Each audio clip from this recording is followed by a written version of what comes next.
अंदाज कमिटीचा पूर्वनियोजित दौऱ्याच्या अगोदर किशोर पाटील नावाचा व्यक्ती जे अर्जुन खोतकरचा पीए आश्वासन कमिटीचं नाव अंदाज कमिटीच्या नावाने अधिकारी कॉन्ट्रॅक्टर अशा लोकांकडून एकूण 15 कोटी रुपये त्यांनी जमा केले। त्या 15 कोटीपैकी 5 कोटी काल त्या विश्रामगृहामध्ये पकडले गेले। अगोदर मी अनिल गोटे यांना मनापासून अभिनंदन करतो, कारण या वयात एक मोठा भ्रष्टाचार त्यांनी काढला। अंदाज कमिटीचे अध्यक्ष तुम्हाला सर्वांना माहिती आहे की आपले जालन्याचे आमदार अर्जुन खोतकर आहे आणि किशोर पाटील त्यांचा पीए। जोपर्यंत अध्यक्ष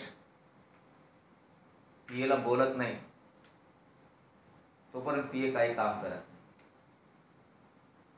आणि हे जे पैसे गोळा झाले त्याचा मुख्य आरोप अर्जुन खोतकर आहे।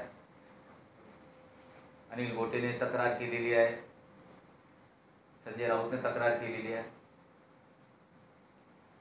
काल रात्री मला लोकशाही पेपरच्या वार्ताहराचा फोन आला होता की असं मॅटर झालं। मी रात्री बघितलं आणि अनिल गोटे मागणी करत आहे की लाचलुचपत प्रतिबंध जे आपली असं आहे त्याला हे म्हणतात अँटी करप्शन त्यांनी दखल घेतलं पाहिजे किंवा पोलीसच्या एसपीला बोलले ते दखल, पण कोणी तिथं आले नाही। कारण सरकार यांची आहे दाबण्याचा प्रयत्न करतात। एकीकडे देशाचे पंतप्रधान सन्माननीय नरेंद्र मोदी सांगतात ना खाऊंगा ना खाने दूंगा, मग हे काय? माझा पहिला प्रश्न आहे। 3 दिवस अगोदर लोकमत पेपरमध्ये सन्माननीय मुख्यमंत्री यांचा एक निवेदन होतं की जे कमिटी आहे या कमिटीमध्ये पूर्वी भ्रष्टाचार होता, आता तसा होऊ देत नाही। 3 दिवस अगोदरच बोलले, पण आता हा प्रकरण झाला। माझी विनंती आहे देवेंद्र फडणवीस, एकनाथ शिंदे, अजित पवार की डायरेक्ट खोतकर इन्व्हॉल्व आहे, याच्यावर गुन्हे आपण दाखल का करत नाही आणि का केले नाही आणि याच्यावर कारवाई का करत नाही? म्हणजे एकीकडे लोकांना सांगायचं की आम्ही क्लीन चिट आहे, आणि दुसरीकडं जे तुमचे आमदार भ्रष्टाचार करतात, तुमचे आमदार पैसे मागतात, त्याच्याबद्दल तुम्ही काही करत नाही। त्याच्यावर तुम्ही कारवाई केलं पाहिजे, नाहीतर आम्ही जनआंदोलन या माध्यमातून आम्ही करणार। दुसरा, या प्रकारे या कमिटीमध्ये केवढे मेंबर आहे त्या मेंबरपर्यंतची पण चौकशी झाली पाहिजे।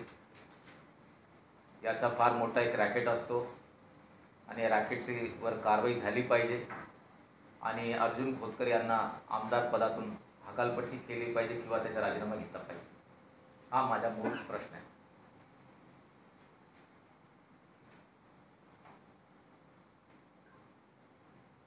ताज्या व महत्त्वाच्या बातम्या बघण्यासाठी प्ले स्टोअरवर जा, प्रबलभूमी ॲप डाउनलोड करा व या धावपळीच्या जीवनात अपडेट रहा।